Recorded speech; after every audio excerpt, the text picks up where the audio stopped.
Hey everyone. So while Corey's sorting his stuff out, I figured I'll kind of kick things off a little bit.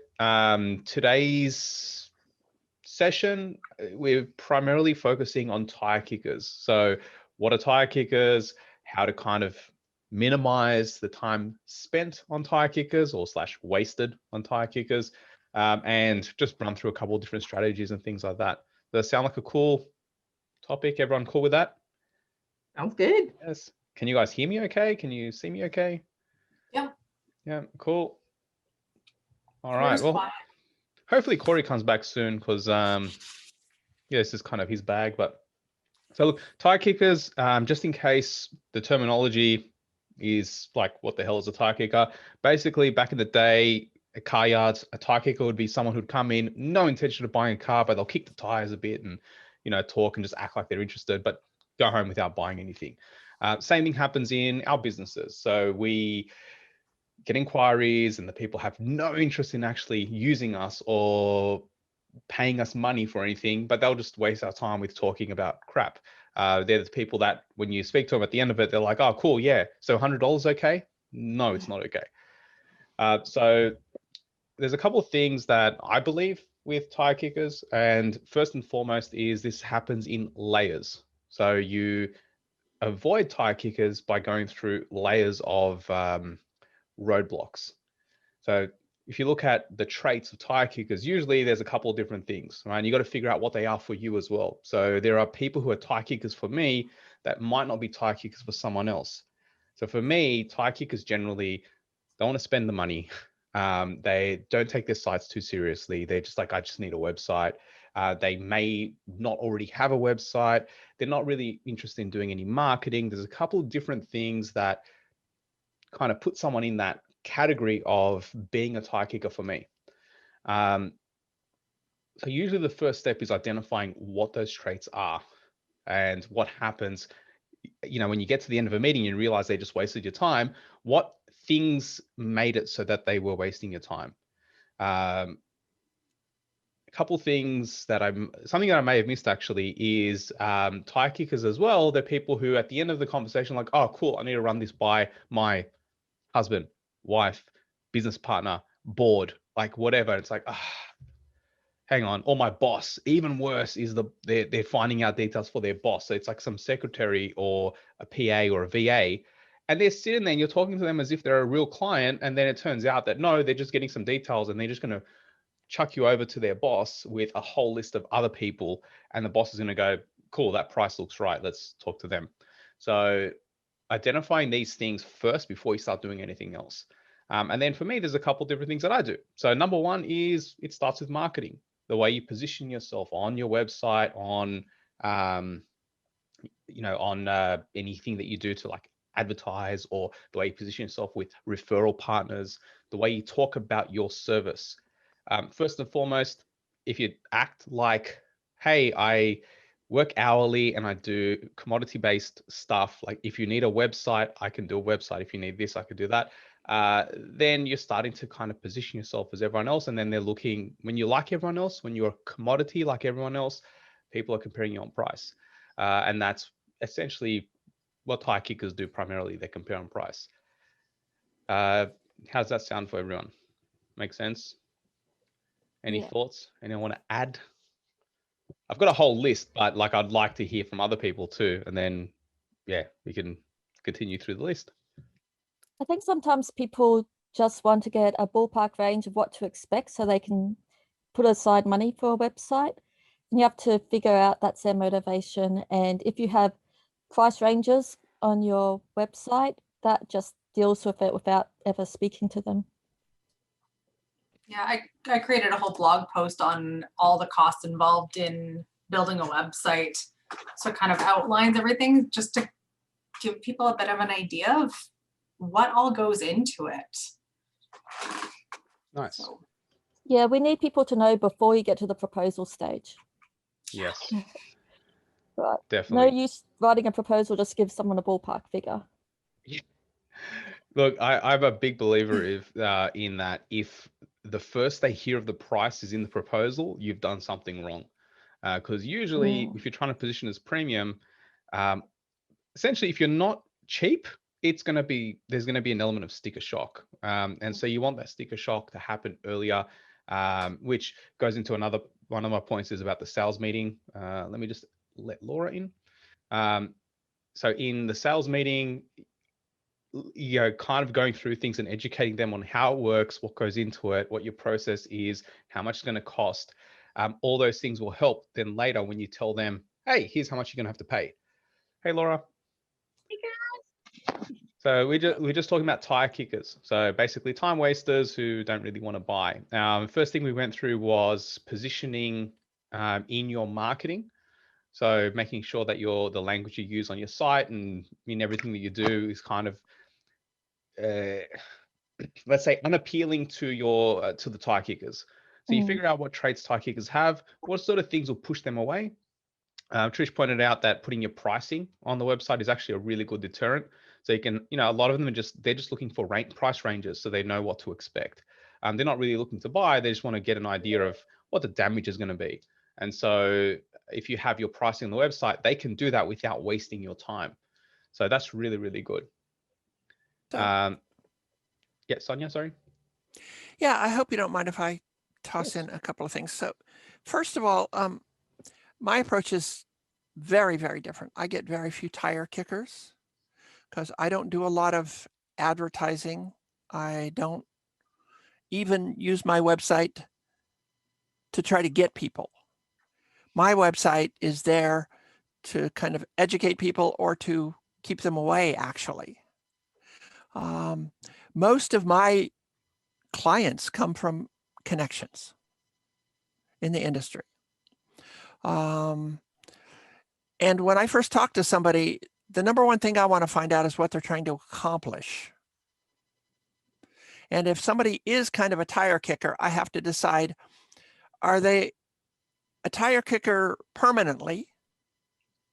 Or are they a tire kicker today that once educated could be an amazing client? Or are they just not a tire kicker and they're ready to get serious and just need a little more education? So since most of my people, my clients come from personal references, they already have a good idea what it is. So I don't deal a lot with tire kickers. I do occasionally. And I start the other direction. Instead of telling them about me, I ask about them. And if I do that, I can very quickly determine whether or not this person is a serious potential client. Because if I ask about their goals and their goals are vague, then they're probably not a good client. If I ask about their goals and they say that they just got some, well, actually, I can tell you an example. I can't tell you the name, but I'm about to do a client and they told me what their goals are, and their goals are amazing. I mean, you won't believe it when I tell you, but they're like the stuff you read about in the newspapers. And they're expecting a check from their venture capital funders like this week. And we talked some numbers, and it's like, this is a dream client. So, I asked about them. I didn't try to tell them anything about me. Of course, I figured out very quickly that they checked me out with friends and that they'd looked at my LinkedIn profile, so they really knew what was going on. And they, I'm sure from my LinkedIn profile, knew that I was not going to do anything for $50 an hour.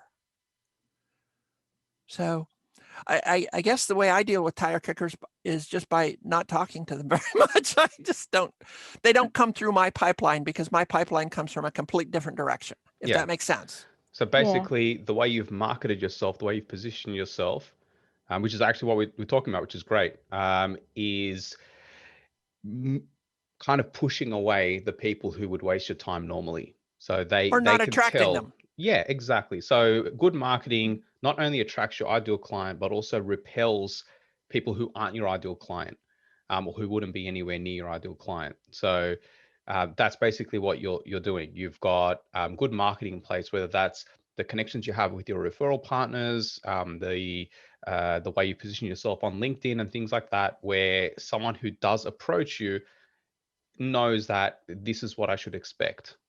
So you've positioned yourself the right way, which is a big part of it. It's when you look like a commodity, that's when you get treated like a commodity. So you need to be more like Sonia with that.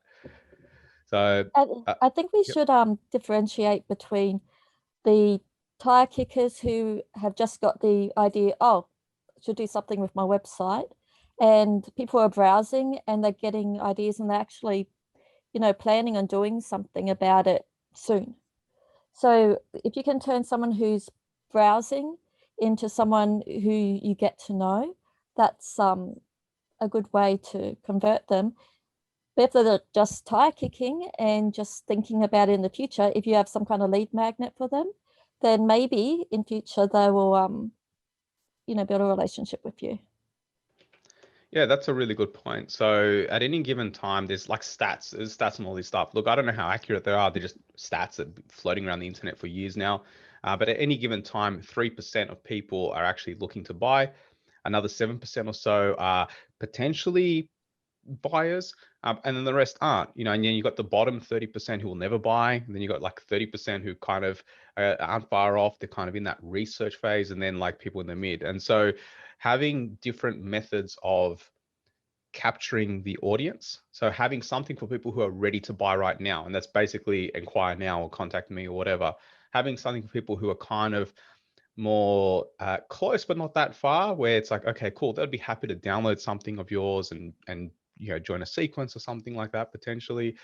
You can have stuff there for people who are even earlier on, which would usually be stuff like blog content and the content on your site, educational stuff, YouTube videos, whatever. And so people who are like kind of very early on but not really that interested, and they're kind of very early, like understanding their problem and what they're going through, that's where all your free content comes in. People who are kind of assessing what are the right solutions for me, maybe they'll go for a lead magnet. And then the people who are like assessing providers and trying to pick a specific solution, then they're the people who are going to contact you, hopefully, if your site's positioned right. And so there are definitely tire kickers who have zero interest, that can be buyers eventually, and they just happen to be tire kickers now. And then definitely there's people who will never buy. So yeah, look, the biggest thing I think for everyone is identifying what makes someone a tire kicker for you. And it could be budget based, it could be just where they're at in their business, it could be a combination of things, and then figuring out how you filter based on that. So I'll run through the list of things that I've got, right? Because it's all about having different layers of things in there. So I'm basically always looking for a reason not to work with someone. So if someone contacts me, I'm like, cool. I look at what they put in there. I'm like, I don't want to work with this person. And then I just try to kind of push them away. And then people who stick around, well, hey, we're going to work together.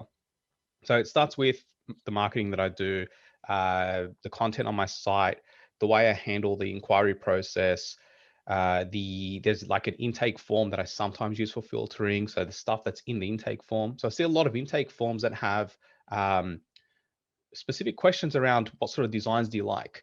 What features do you need? How many pages do you want? It's like, no, that is positioning you as a commodity. For me, my ideal clients, they're looking for business outcomes. So it's like, what are you trying to achieve in your business? Where would you like your business to be in 5 years? Like what sort of growth are you looking for? What sort of whatever, like the different questions around their goals. That's the sort of stuff that if someone has that and they have really good answers for that, then I'm very interested in talking to them, because that's stuff I can help with. The sales meeting itself, and I have a really big process for that, but the sales meeting, understanding what they're trying to achieve, understanding what that's worth to them, that sort of stuff really helps me then when I go through and educate them on what they really need to achieve those goals. And then I can close the deal pretty well with that. And a lot of this comes back to asking questions. So the better questions. So asking the right questions throughout the entire process, whether it's from your website, whether it's on the intake form, whether it's in the sales meeting, asking the right questions will help you identify when someone's a tire kicker or not. So yeah, they're kind of the main things that I wrote about, that I like when I put some notes together. yeah, that was kind of it. So open up to the floor.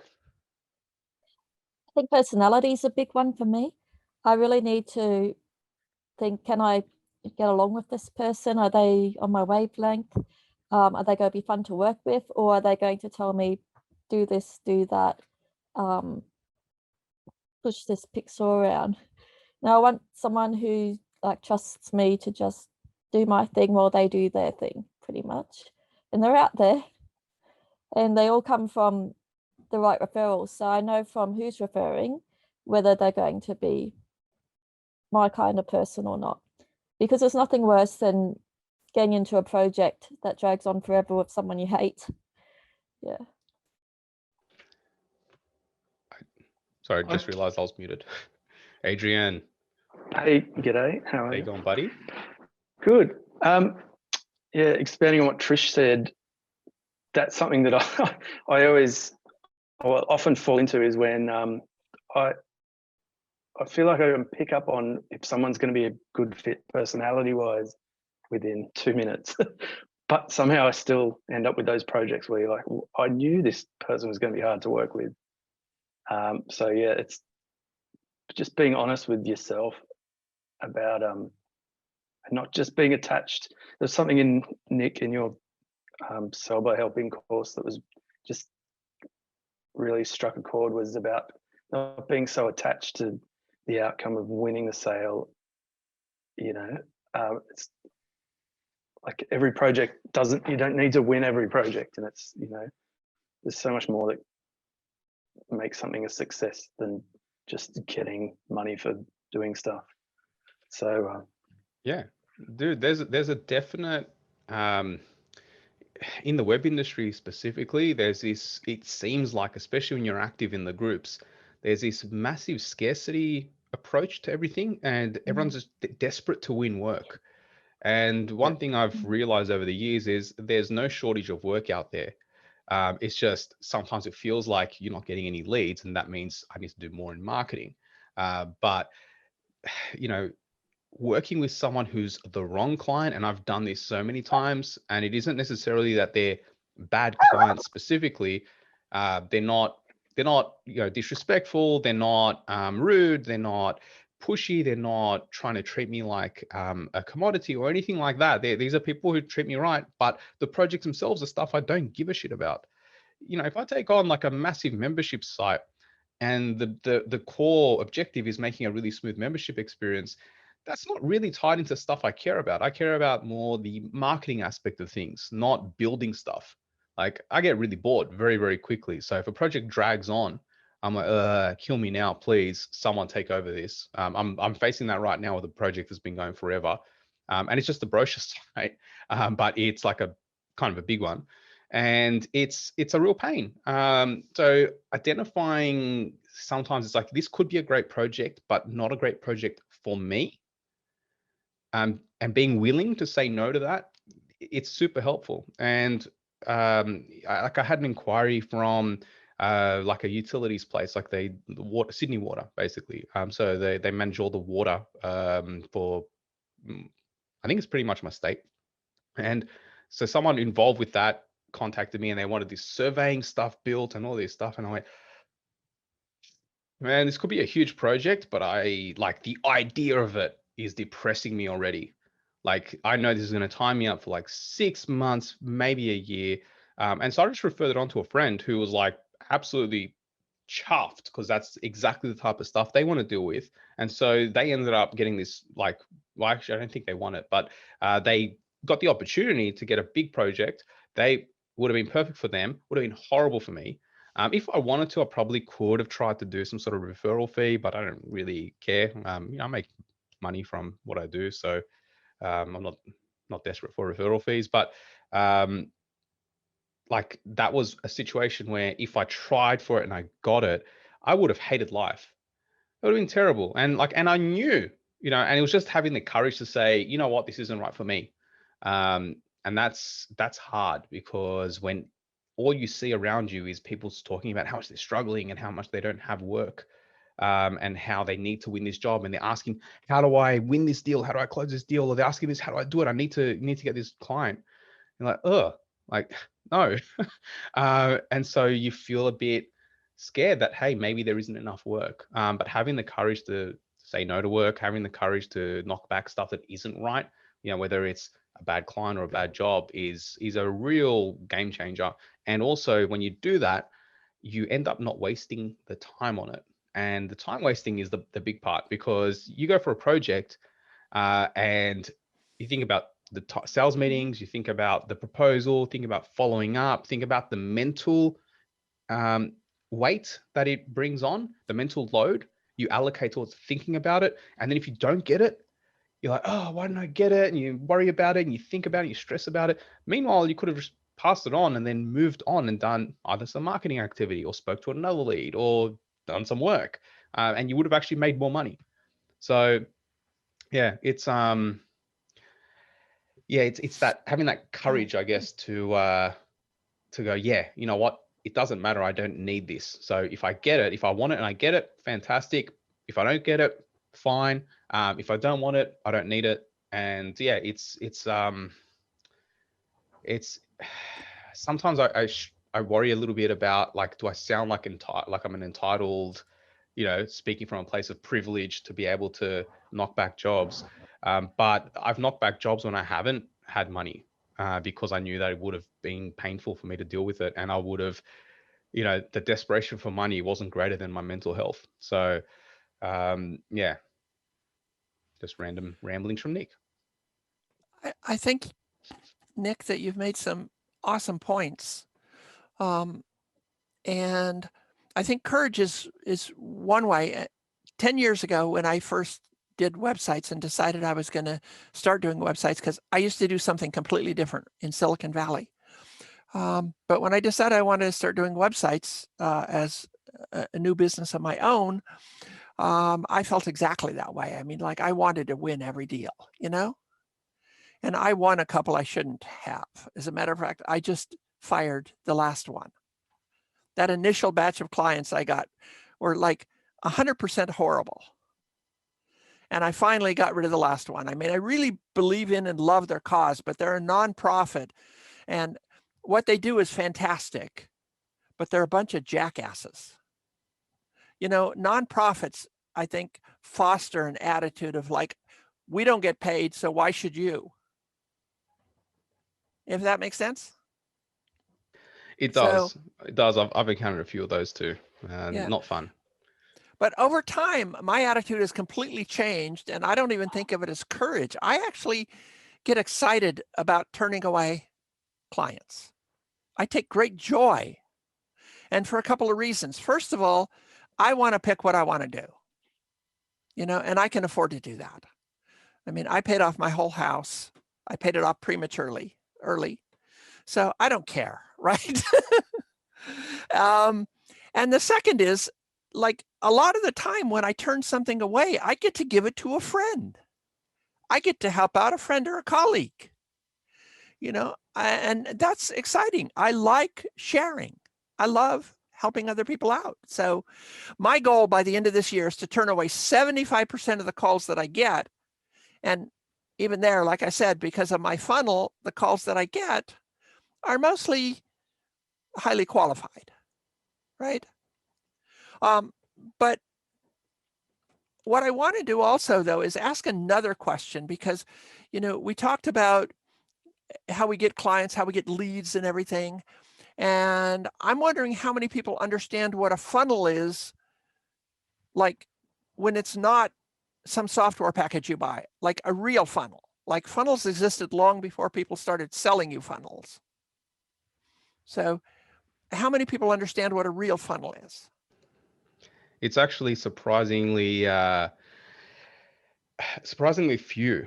I mean, I used to always call it the buying journey. You have a buying journey, right? Like, it is a journey, and it's, the awareness, interest, desire, action. And then sometimes you add the delight at the end if you want to be HubSpot. And yeah, it's crazy. People coming up through becoming web people now. All the information out there is around digital funnels and basically email sequences. And there's it can be way more than that. and it used to be way more than that.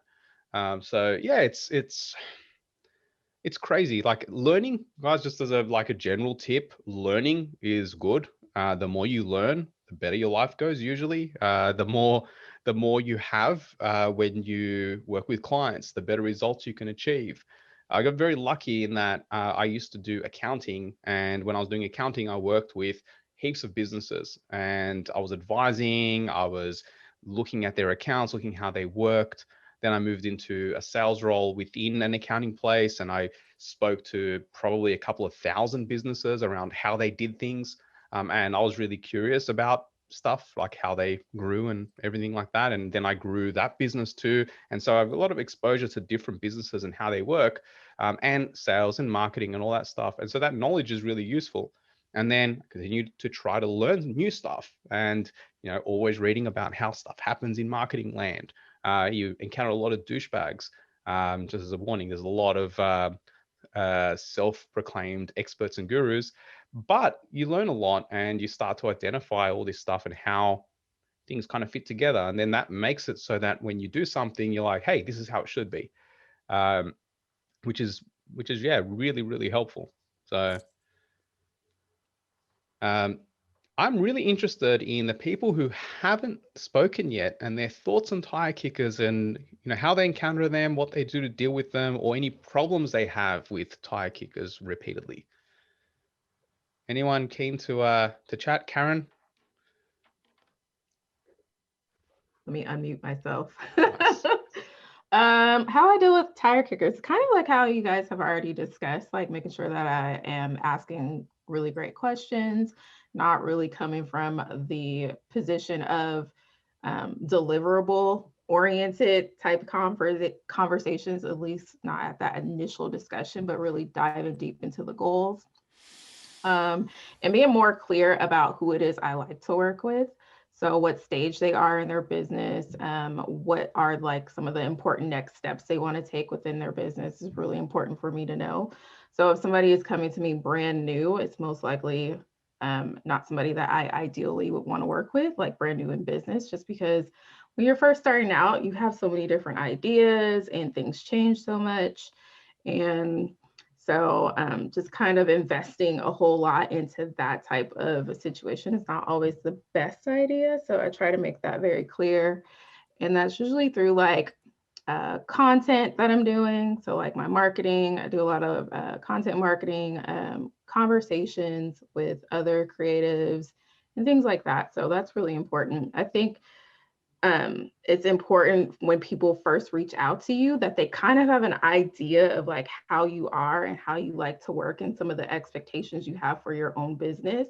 It's when people come to you and they're really cold and they don't know anything about you and they are having a hard time to distinguish you from everyone else is where they start to try to compare you and really look at price and not really look at outcomes that they want in their business. So I try to my best to make sure that people are a bit more familiar with me and like my business and how we can help them with their goals. Nice. Yeah, so look, that's a key part of avoiding tire kickers is differentiation. Break the pattern when everyone else is doing the same thing, and then all they can do is compare you to what everyone else is doing. When you do things that are different, that can help you stand out, especially when those things that are different are like next level stuff that highlight and showcase experience and expertise and knowledge and understanding and like compassion and all that sort of stuff. I saw this really interesting kind of like a quick note talking about how introverts tend to be better at sales than extroverts, which was really interesting, and saying because introverts, they're happy to listen. They don't need to be talking and filling the gaps, right? They'll listen a lot more, and then they don't really want to talk as much, and so they tend to get a lot more information out of the person they're talking to. They just need to overcome the whole uncomfortable feeling of asking the questions and digging and probing on pain points because it gets a little bit uncomfortable.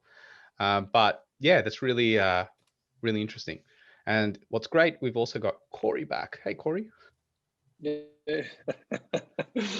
I made it. Yeah. I don't know what I've missed though. Yeah.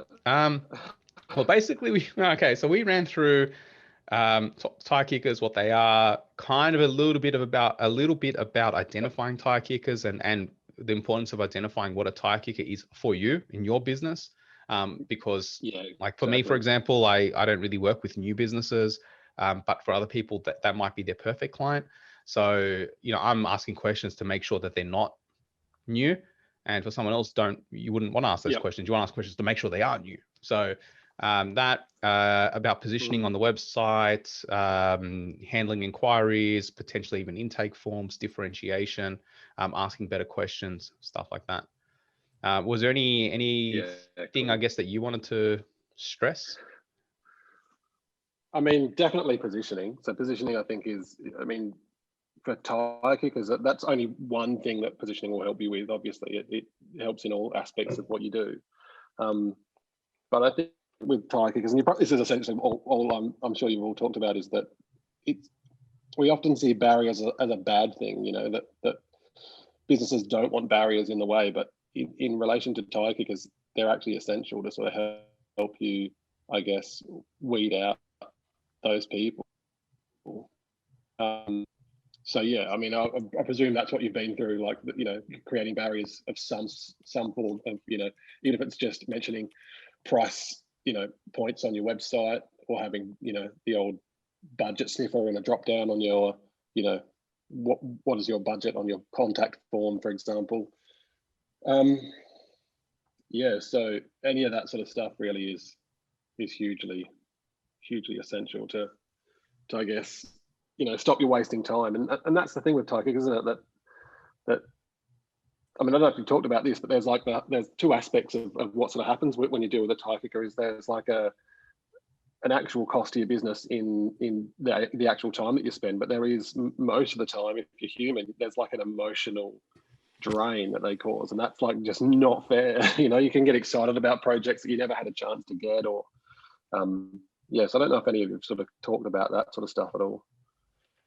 I think we touched on it a little bit. It's the whole time that you spend chasing up, talking to them, potentially sending a proposal, the follow up on the proposal. If they decline, which they will, or they ghost, then you get upset about it and spend time and energy focusing on it.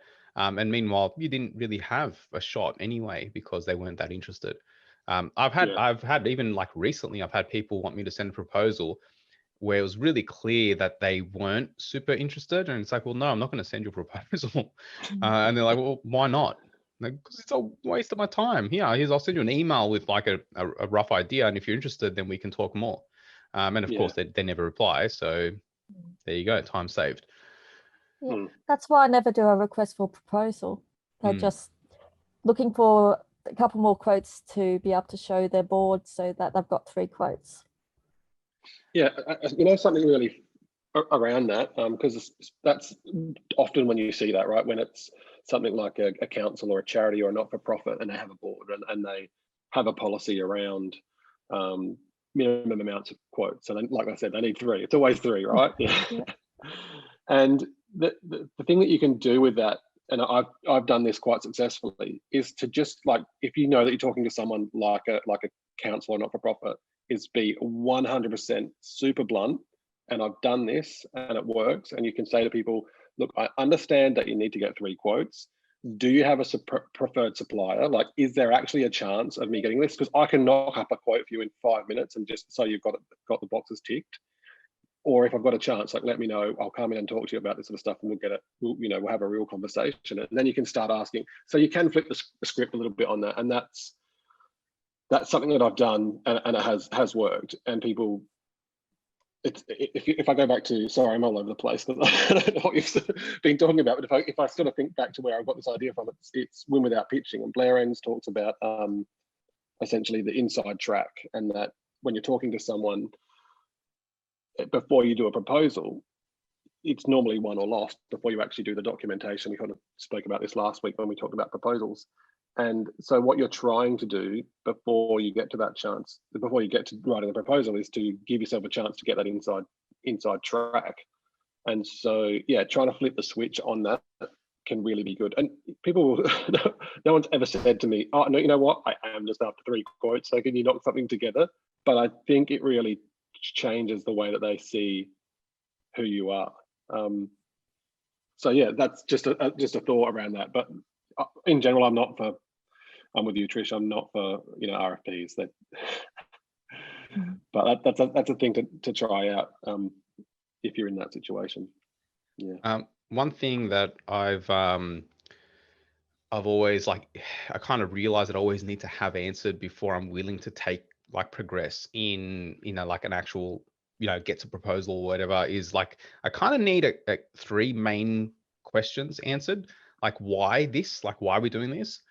Why is it happening now? Like, what's making it important? Because that kind of really helps me with things like value.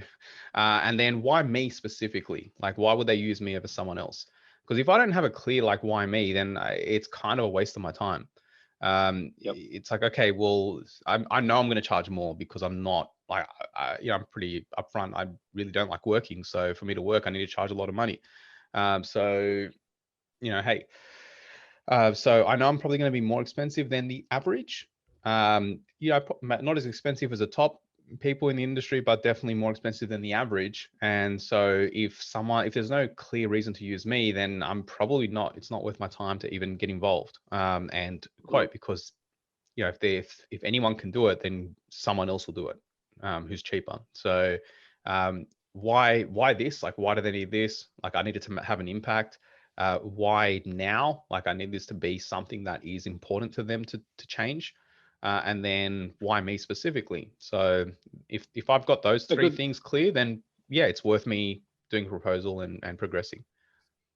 Yeah, a good way for people to frame that why me, because a lot of people get scared with that one, like in that why conversation. That's the one that people really like, oh, I don't want to say that.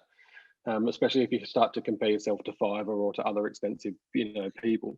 A really easy thing, if you're worried about that, a really easy place to start that conversation, so you can practice this, is to be like, do you have people that can do this stuff internally? Do you have like is that something that you could be doing yourself? And really, and this is why you brought this up, Nick, because what you're doing in these situations, why you're asking those questions, is because it stops you from selling yourself, and it starts them defending why they need you, why they want you to hire, why they want to work with you. And so it can be really daunting for people to say like, oh, why didn't you choose, competitor A over bringing up me? But if you look at, like I said, comparing yourself to internal services, then that can be really helpful. Like, what do you have anyone stuff, or is this something you can do yourself, for example? I ask people like, hey, listen, there's people who are cheaper than me that do this kind of work. Is there a reason that you think that it's worth paying for me to do it? That's when I'm feeling really confident though. Like, that's not an every conversation thing, because it's bloody scary. Because people are like, oh really? You're not gonna, like, there's cheaper people than you? Great. Do you have the details? But no, if I feel like I'm doing well, if I feel like the meeting's going well, if I feel like I've done a good job in everything, in running through like basically my meeting, I've educated them well, I really understand what they're trying to achieve, and I'm well positioned to actually make it happen. And probably the key is the education, right? They understand that, like, I've explained what we do and how we do it in relation to achieving their goals. And that's kind of more, in the tail end of the meeting that happens. And they're like, yeah, this is great. And they seem really interested. Then I'll ask them like, hey, listen, this ain't going to be cheap. Like, it's, I mean, not that it's going to be expensive, but there's definitely cheaper people out there. Is there any reason why me? And then, they're like, well, seems pretty clear, man, that you can do a really good job on this. So I'm I've been burned before. And they start telling you all these things that have happened in the past. And you're like, all right, I'll send a proposal. Those meetings, when I do that and it works, they're usually the best clients. So they pay the most, they're happiest, they sign quickest. So yeah, that's in my experience. The thing with that too, with those questions in the why this, why now, why me, like, people know, right? Like, they've if they ring you up, for example, they've looked at other people. They haven't just gone, random search for a phone number on the internet, or looked up they have. Sometimes. It depends on your SEO. Like that is a Probably, yeah. factor though, right? It's how people come to you. And so if your marketing, again, this is like one of the first things I said was marketing.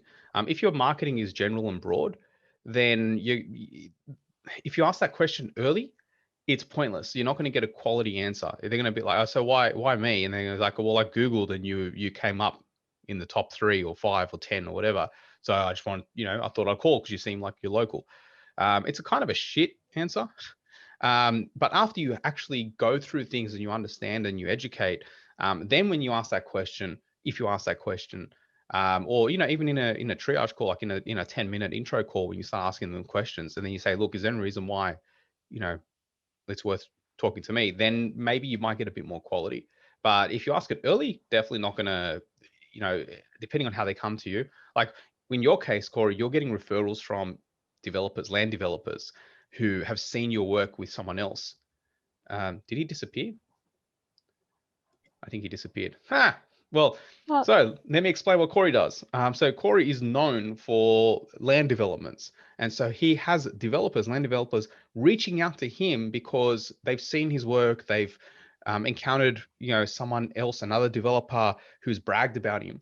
And so they know, so he can ask that straight away and say, hey, why, I'm not cheap. What makes you come to me? It's like, oh man, we've seen the work that you've done and we want that. And he's like, ching, ching. So if you're getting leads that are kind of referred, you can ask that question really well. If you're getting leads that are general and whatever, then probably less so. You're back. It's clearly not my day, is it? I'm not having a good run.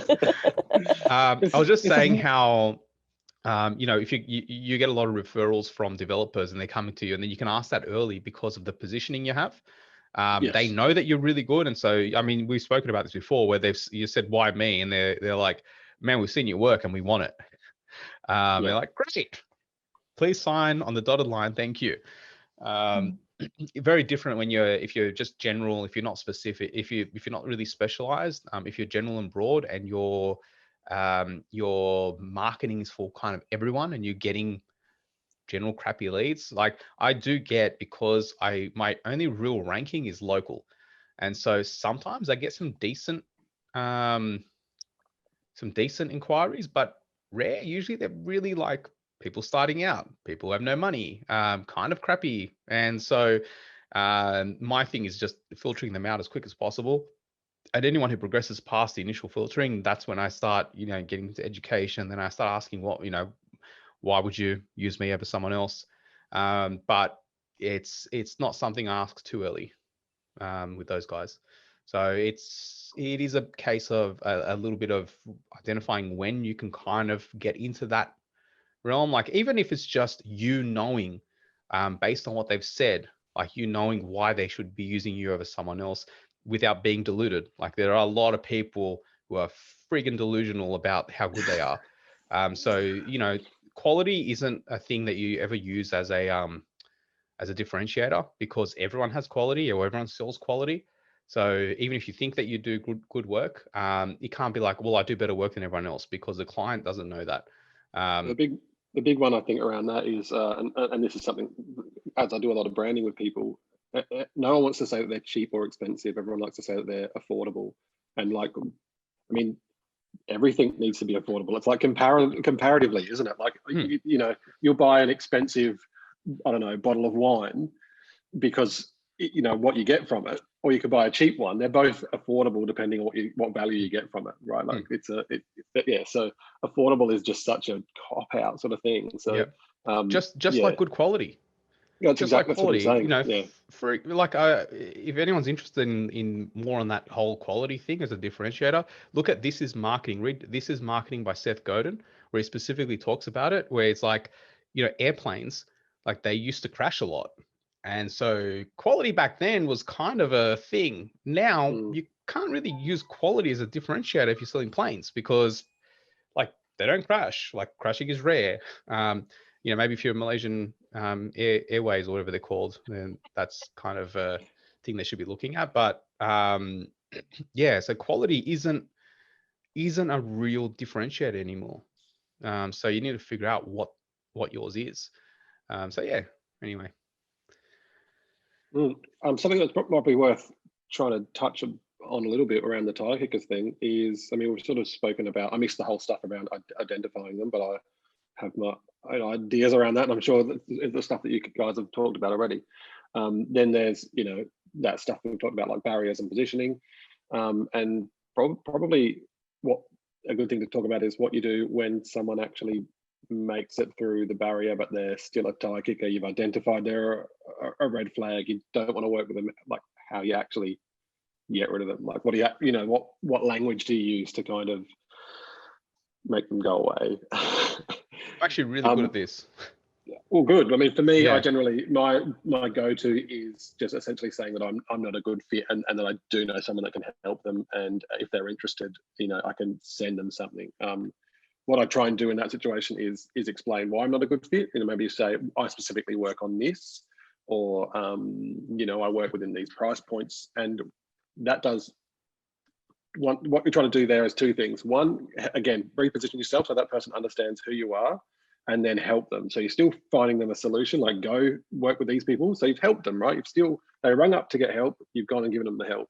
It's not you, but then they'll still remember that you're helpful and that you were good and you're pleasant to deal with. But also then have a better understanding of who you are. So if someone comes along and they'll say, you know, say for me, if they ring up and said, oh, could you do some editing to my photos? I'm like, that is not what I do. But, you know, what I do is actually branding, and this is what it means to me. But if you want someone that does photo editing, I can put you in touch with someone that does that stuff. Let me flick you an email. There's a mistake people make in this, and it's when someone is like, when it's the client ends up being a jerk, right? So it's someone you don't want to work with, and the job itself is fine. You would do the job if it was someone else's job. They're the problem.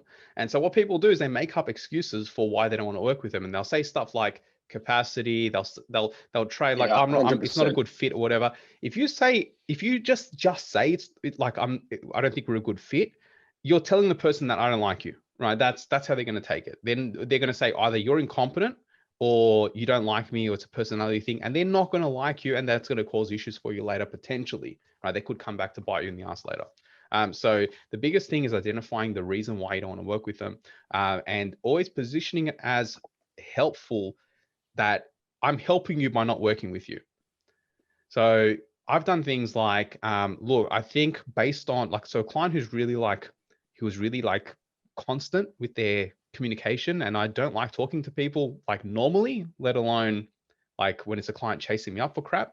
So it was, I think it was like something like, oh, look, I think the kind of person you need is someone who can afford to give you a lot more time. I can't afford to spend that much time in communications because I have clients and team and all this sort of stuff. I don't have anyone I can really dedicate to communicate with you. And so I don't think it'd be a good fit, because I think you'd find yourself getting frustrated when I disappear. So it's like, it's identifying how you do the breaking off in a way that it's not going to offend them. You don't want to say anything like, I don't think I'm a good fit because this isn't the type of work I do, when it is, right? If you say, 100%. Oh, like, I think you need someone who can do a better job for you, it's like you're basically saying you're going to do a shit job. And that's really bad. Like, you sound incompetent. It's like, no, man, I'm actually really good at what I do. I just can't work the way you need me to work. And there's usually a reason, right? It's like, they're either going to be rude and pushy, in which case it's like, it's kind of going, okay, cool. What you need is someone that will kind of do what you need without pushing back too much. And I know what I'm like personally. It's a character flaw. I'm very stubborn. I'm very pushy. And I think that if we work together, we're going to end up arguing a lot. And I really don't want to do that, because you seem like a great person. Like, not really. That's a lie. I'm sorry. But, you know, you got to lie sometimes a little bit in this stuff. And so it's like, you seem like a great person, and I wouldn't want to end up arguing with you. And so I think you really need to find someone who will do things this way instead of the way I do it. Because really, if they did things the way you wanted, they probably wouldn't be a bad fit, right? Like, it is sometimes that the work that they want is different. And it's like, hey, listen, what you want is kind of big project thing. What I focus on is this kind of business goal. Your project isn't really in line with that. And like, I could do it, but I don't want to. You say that in a nice way though. I think I did say something like, it's not where I'm focusing my energy or something like that. But I do know people who can do a great job for you. And then like Corey said, you help them by finding them someone else. Sometimes you don't want to, they're a bad person. You don't want to inflict them on anyone else. Just letting them know the kind of person they need is generally helpful enough. And you know what? They might still get upset, because it's like, hang on, you're rejecting me. But you do the best to kind of make it less painful for them. I'm quite happy for them to be like, you know what, he's a bit of a jerk because he didn't want to work with me. But if I've done my best to make it like, hey, listen, it's me, it's not you, it's me. I can't work the way you need. I think you need someone who can work the way you need. This is what you need. So go find someone that will work the way you want them to work. Then you're kind of doing it for them, right? Like, you're not rejecting them because of yourself. You're rejecting them for them. This is what's best for you, not what's best for me. It's important that, like, essentially, some of the stuff you're saying there is you can't lie, especially when people do the thing where it's like, I'm really except to pretend like they're not a bad person. Like, well, you're just smoothing out the edges. You're still, you're just softening the blow a little bit. You can't lie. You can never do that thing where you say, I only work within these budgets, because they might go, well, what if I get that? If it's something you don't want to work with, or you say, I'm booked solid for 2 months, and they're like, that's cool, I can wait, and you're like, now I've still got this jerk. Yeah. Oh, cool. I didn't want to start for 2 months anyway. It's like, oh, yeah, far out. So I think for me, it doesn't really matter the service, even if it is very close to what I do. I think you can push people away, and by using I know someone who does this, who focuses on this. Like I say, branding is one of the core things. But if someone came to me and they were, I don't know, a yoga instructor, or it's probably not a good fit for me, I'm not going to be able to capture what they need. I don't do feminine stuff very well. If that's what they're going for and that's what they're talking about, it would be easy for me to say, not I can't do this, but I think I know someone who would get you a better job. If people don't have great budgets, or if people want stuff that's kind of at the edge of your service, again, I think it's really easy to say to people, I can do this, but it would, like, you're going to pay me a lot of money for doing something that someone else would do, like, a lot more efficiently. So I would work with someone who does this, insert service. But I think I totally agree. You can't, and apart from rounding out and softening off, the edges of why someone's a jerk. You can't lie and say, I'm too busy, because people will wait, and then you'll be back in the same situation. Yeah, 100% agree. I think another thing with rejecting people is that tire kickers or people who turn out to be toxic clients never consider that they could be rejected by you. They feel like they're the one in power, they're the boss, and you're going to be an assistant at best.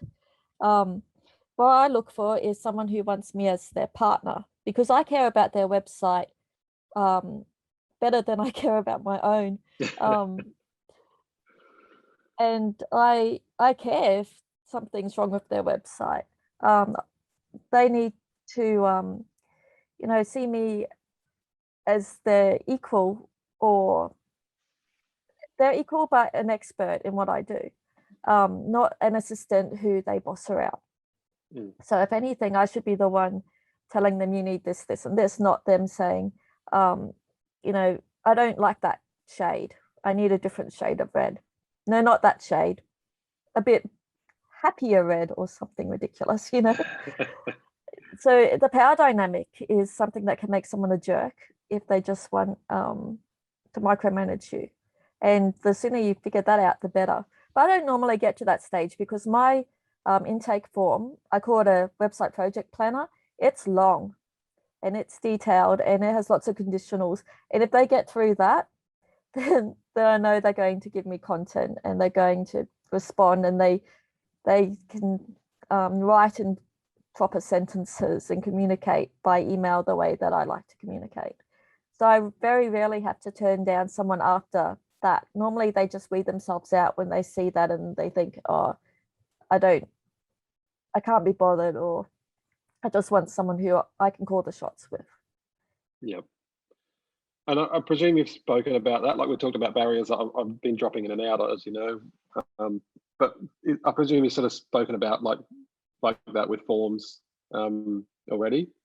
A bit. And We Yeah. touched on it. I mentioned like the whole concept of an intake form, but didn't really go into much detail.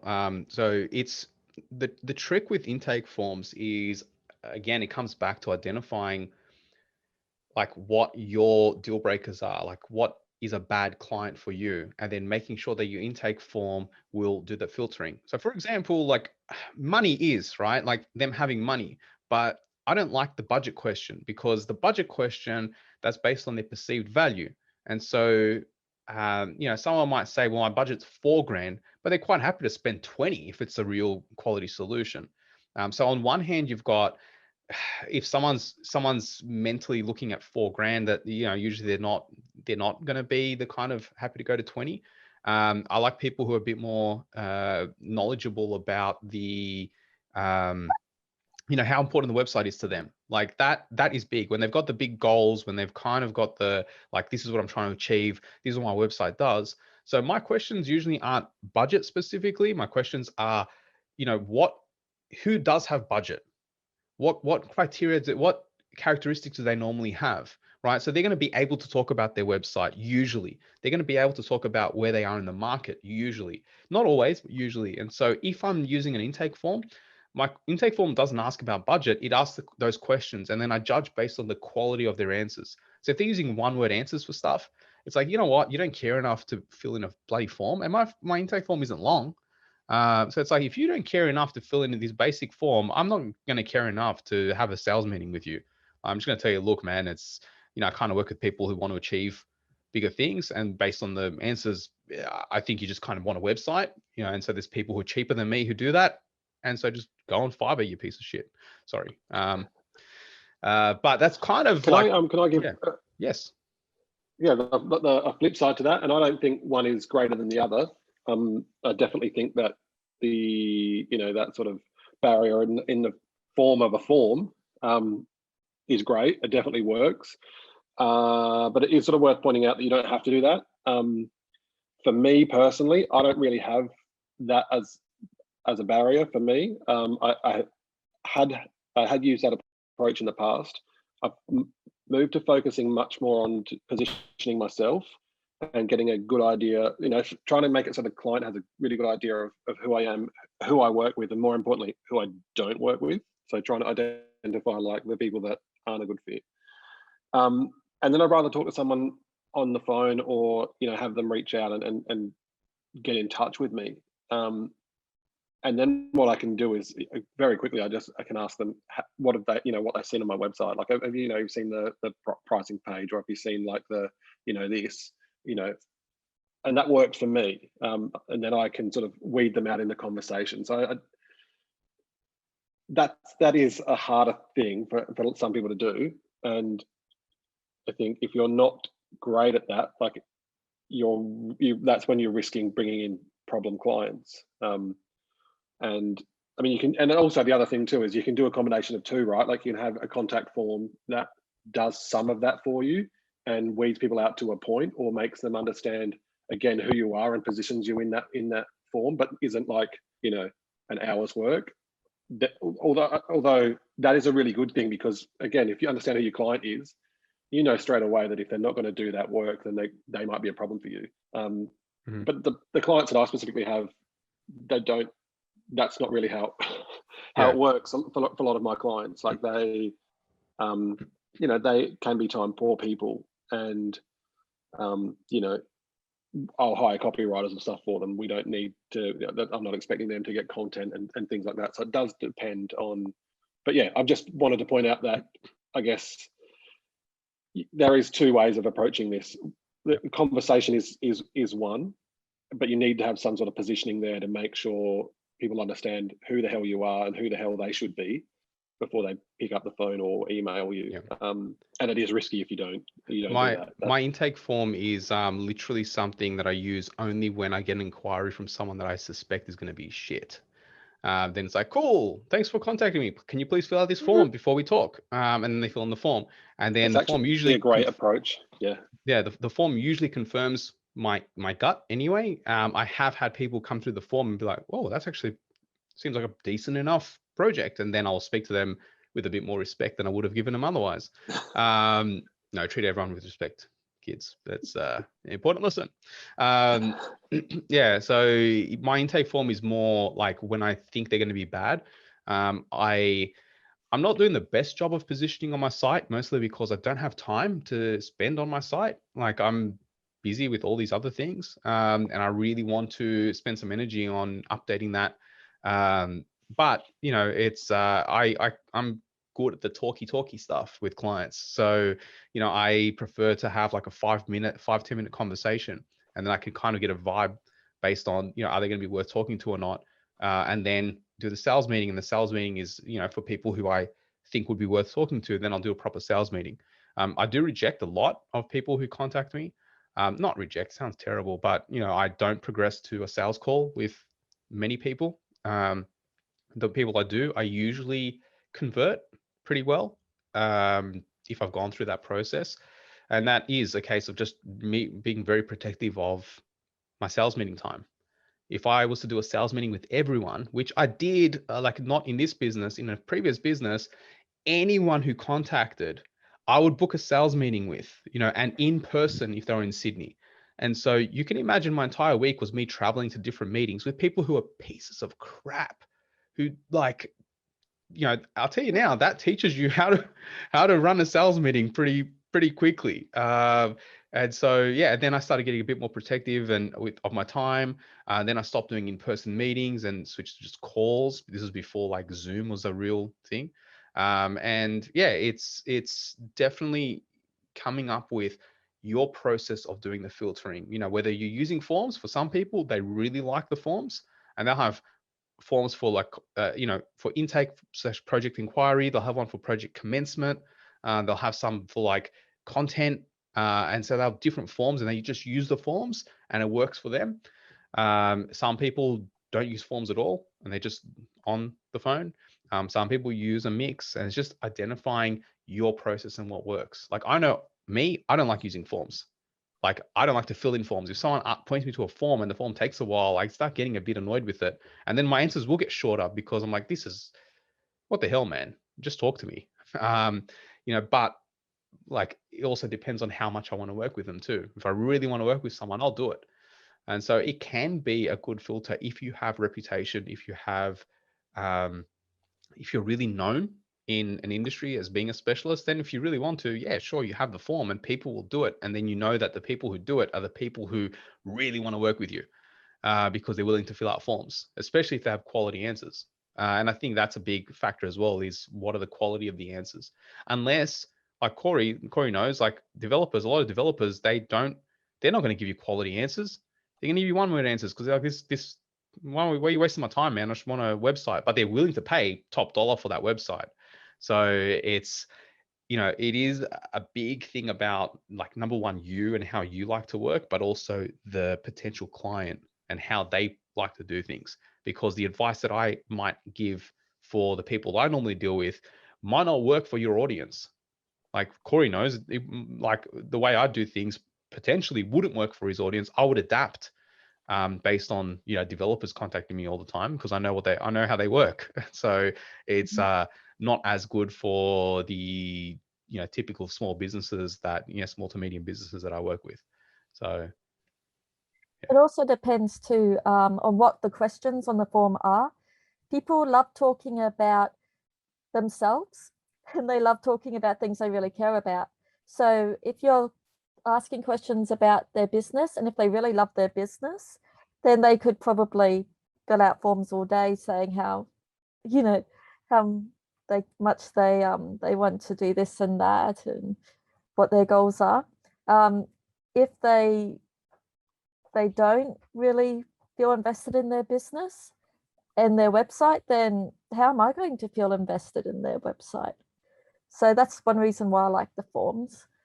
But before you get to the form, I have a page on my website that I'm developing the new version for, that it's who I work with and who I don't work with, pretty much. So people can filter themselves out before they get to the form.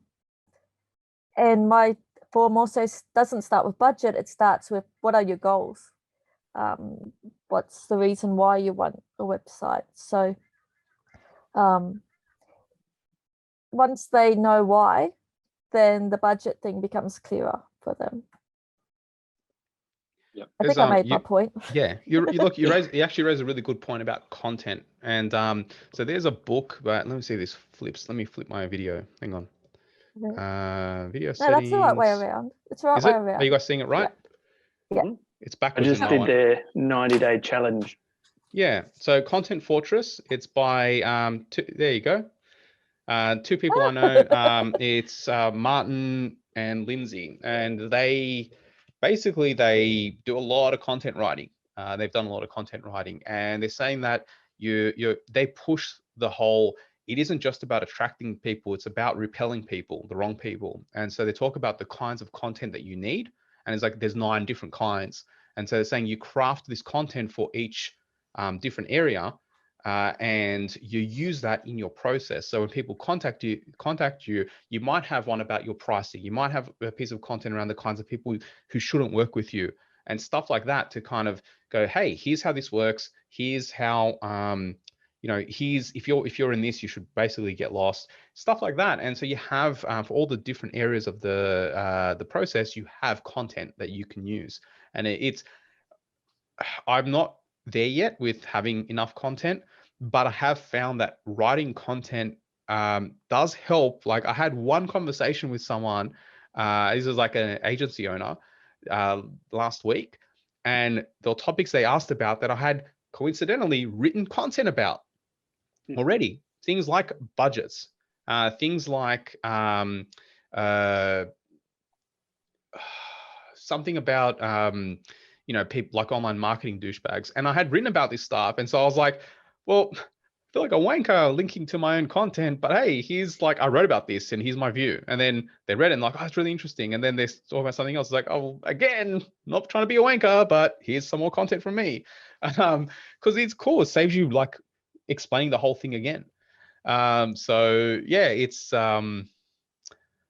really really useful, I guess. And so if you run a web agency, if you do web design work, I mean, this isn't just for web, this is for pretty much most service industries, but yeah, Content Fortress is pretty decent. It's not the quickest read, and I mean, these guys aren't like, I wouldn't call them professional authors in terms of the way they write their stuff, but they are really good and the content's pretty useful. So it's one of those areas where like I think I just need to pay someone to write the content for me because I'm not going to have time to do it all. But yeah, it's a really good way of doing things if the content path is the way you want to go about it. So education is like, I do believe in education really, really heavily. And I think combining education with your brand positioning and your brand messaging is, I mean, again, that's also education. But yeah, it's really useful and it comes in handy having that ammunition. It's like an asset library. So if you're in a situation, it's like, cool, here's an asset. I have a post about my pricing. So when someone asks, it's like, cool, I don't have to explain it again. I've got this blog post that I've already written. It's like, hey, listen, I'm not making something up. Here's how I price. Yeah, my best articles come from questions that I answered. So if you're going to write a long email or a long Facebook comment, save it, turn it into an article, and then just send it to people. Yeah, that's because people actually want to know that stuff when you've actually been asked that specific question.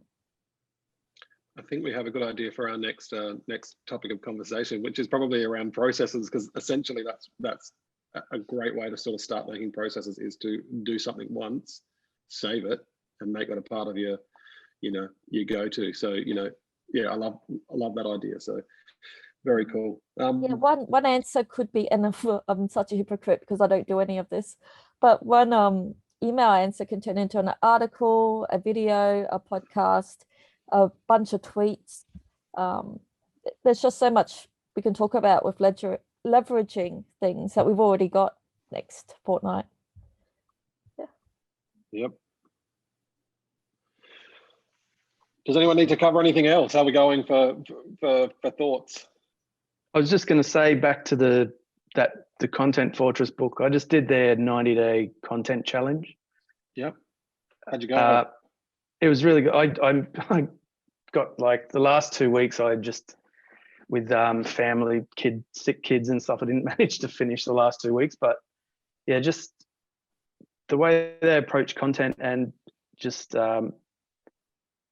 answering questions in that way, and just building up a fortress to basically determine who you work with, and it's as much about repelling people as attracting them.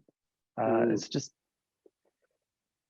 instead of just writing kind of, I would often tend to go for writing helpful content to sort of help educate people, but it's something I realized from it is that I need to do more around just talking about how, like, positioning myself so that I'm attracting the right people and getting rid of the wrong people, instead of just trying to help everyone.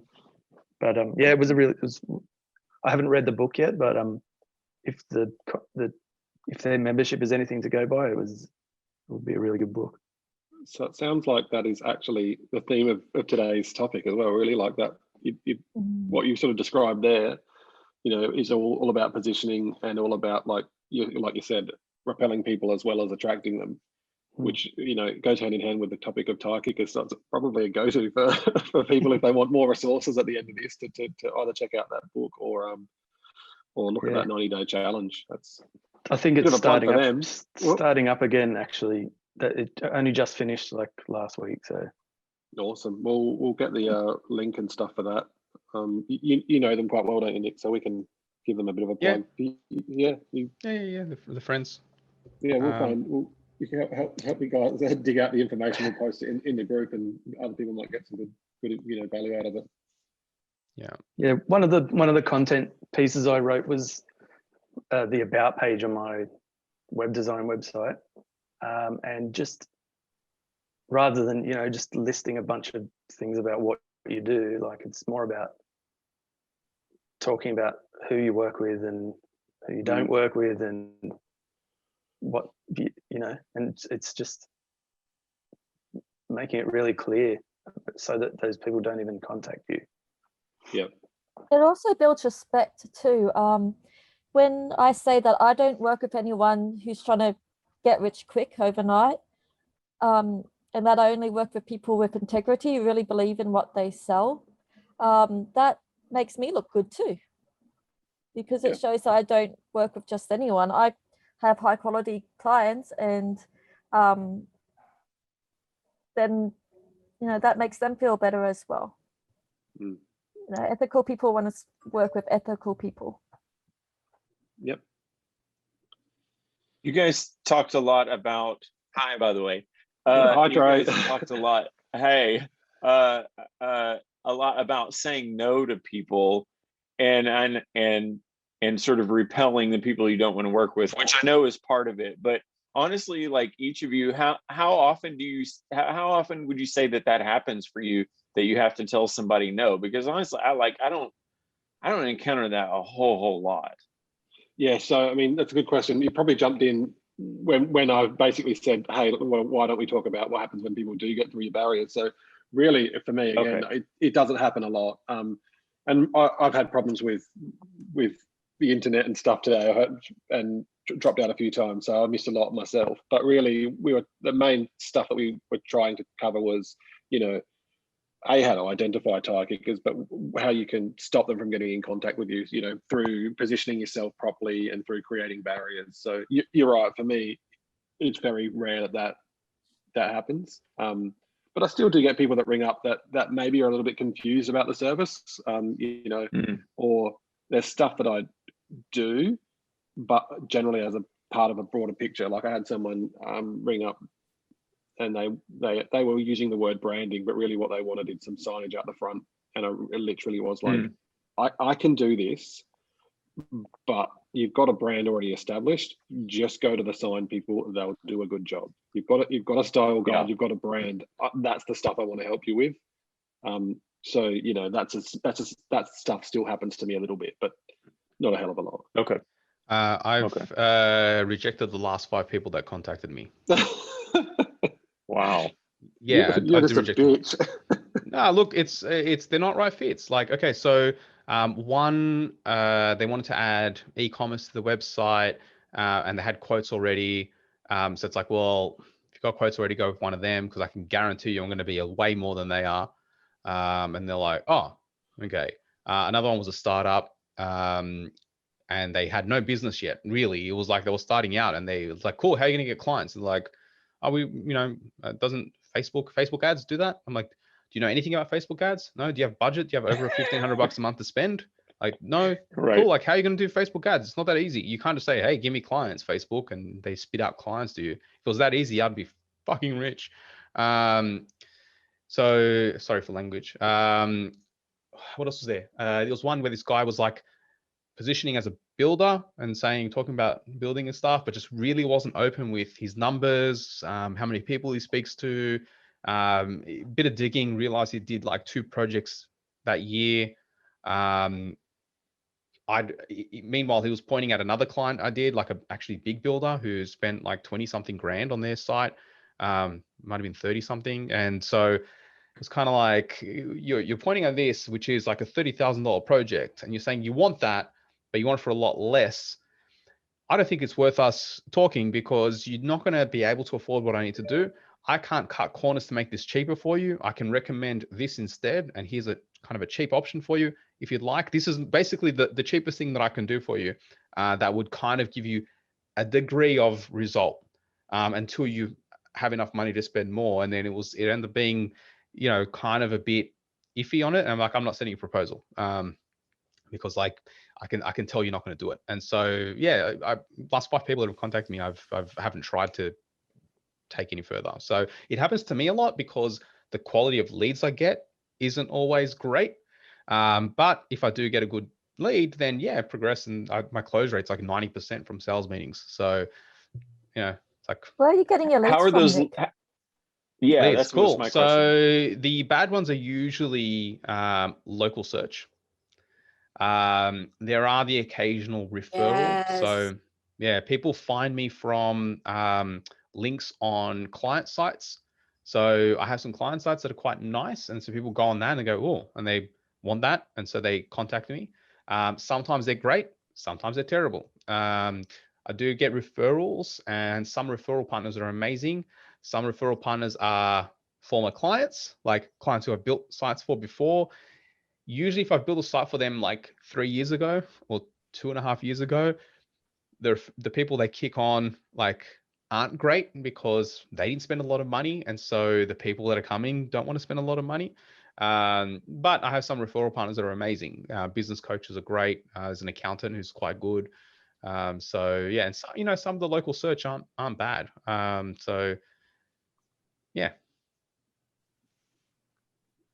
My next thing is looking at potentially some ads. So I'm looking at clutch.co and getting a profile there because a friend of mine, he pays like $100 a month for a sponsored listing on Clutch, and he actually gets a lot of business from it, like a lot of business from it. And he was like, dude, you've only got one person doing sponsored thing in Sydney on Clutch, so create a profile and pay. I'm like, oh, so I looked at it. I'm like, I really need to do my site first.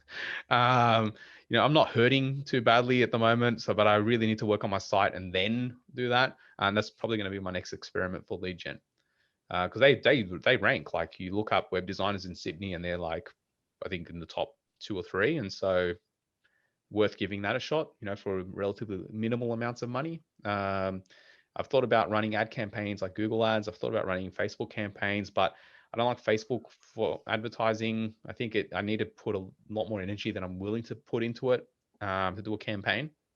So understanding the whole buying journey. I think Sonia mentioned it before. Funnels are bigger than just a sequence, like an email sequence.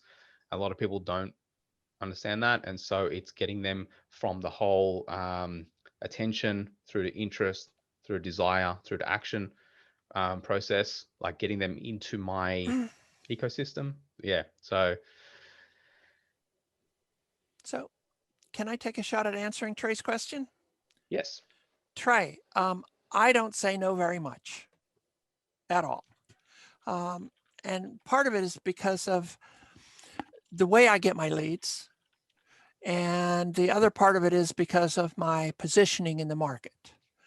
I don't do any advertising, paid or almost any at all.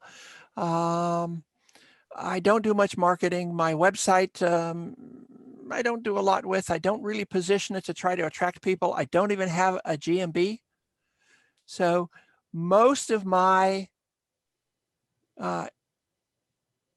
contacts, potential clients, come directly from friends or friends of friends or colleagues or from the industry. Having worked in Silicon Valley for many years, it's mostly just word of mouth and connections. I think Corey's heard me talk about this before, but I connect with a lot of people. But I try to make the connections quick and assess them and, walk away. I do a lot of favors for people too. So I think my focus right now is on attracting the right clients for my specialized niches. And people talk a lot about finding a niche or niching down as if they have to do it. And I ask them, what is your niche? And they say, oh, I haven't found that yet. I never looked for a niche. My niche has found me. They just kind of happened, There are certain things I gravitated towards. So I guess my biggest focus is just on attracting the right clients. And I think Nick talked about turning away big projects. I love big projects, but I do them in phases. I have one client that has been doing just about every year. They throw me about $7,000 and say, let's add this to the site. And they've been doing that since 2014. They just say, this year we want to do, $7,000 worth of whatever, because that's about what their budget is every year. And they just continue to enhance the site, and they've got an amazing and incredibly ugly site. I mean, it does a ton of stuff, and it looks very meek and mild. So, like I said, I just focus on attracting the right clients so I don't have to say no very much. Yeah, that's kind of me too. I get a lot of referrals from existing clients and friends, and I feel like they do a really good job of sorting of selling me and setting it up to say, he's not the cheapest, but he's the best, or whatever it is, to sort of already weed those people out or set the expectation that, if you want a pair of hands, like Trey's not your guy. So I just curious how often that, I can see, Nick, with what you're doing, I can see where that would be probably more common. People are searching for you or clicking, and they have they don't really know who you are. They're just looking for kind of a very specific thing, or at least in their mind, they think it is. I can see where you would have to kind of say, yeah, this isn't a good fit for me. It's if I put more energy into the site messaging and my positioning on the site, it would fix, right? Yeah. And I know how easy it is to fix that problem. And it's part of the whole, my next step in my stuff is like fix my site and fix my messaging and be a bit more clear on who it is that I like, basically the content fortress stuff, like be clear on who it is that I help and who I don't help. And I'm going to have my pricing on my website. So there'll be like the from 10K or whatever, like I choose to as my minimum. And yeah, I think that will prevent a lot of the crappy leads, and also potentially get me more actual leads like that I want to speak to, instead of relying so much on the word of mouth stuff. So because I get a fair bit of stuff through SEO, and I tell people that I get good leads through SEO, and people are always surprised because their general sort of experience is what you've sort of outlined, Nick. For me, I feel like I've done a fair bit of positioning on the site that I have, and I'll talk about the process and the way that I work, and people will ring up and say, we want to work with you. We've seen what you do, and that we like the way you talk about the way you work. And I've got indications of what my price structures are and stuff like that. I don't have set prices, but I have some indications so people would know whereabouts I sit. So people are fairly highly well converted and in line with who I am and who they should be. And people, I have discussions around some of this stuff, and I know that it's turning some people away, but they're not getting in touch with me, and that's okay. I guess that's the whole point of this conversation, like ways to reduce time wasters and people that aren't a good fit for you. So that has worked for me quite well, and yeah. It is, man. It is huge that having not being desperate for everyone. When you're not and this is actually one of the big messages from This Is Marketing by Seth Godin. I've mentioned that book a couple of times now. In that book, he basically says, if you try to speak to everyone, you speak to no one. It's really hard to have someone who's essentially a raving fan who's kind of like, yes, this is the person, this is my person, if you're not speaking to them. And you can't speak to them if you're trying to speak to everyone and not offend anyone. See you, Sonia. So if you want to speak to someone, you need to speak to them. So you need to have a stance, you need to have a position, you need to have beliefs, and they should be a little bit on the controversial side. It should fire people up. If you can find something that you stand for that some people will get mad about, that means that there's going to be people who believe in you more because of that. So I'm pretty public about being very ethical and, not being a douchebag on the internet, and, not pretending to be someone you're not online. So I'm not going to make out like I'm this 7-figure agency. I do make out like I'm a small boutique style agency. I'm not going to make out like I do massive branding projects and stuff and work on 7-figure projects, because I friggin' don't. I generally work with small to medium businesses, like smaller businesses who are trying to get bigger. And if they're kind of on that path, and if they're investing money into that stuff and they care about the results and they care about that stuff, then generally we work really well together and I can take them to that level. And so it's, being true to who you are, not lying to people, and that's what a lot of it, when a lot of it comes in, right, is people get desperate, they want the job, and they're focusing the energy on closing a deal, on getting the sale. So, and they're looking at it like, I need to convince this person to buy my stuff. And if you take a different stance of I need to find the right solution for this person,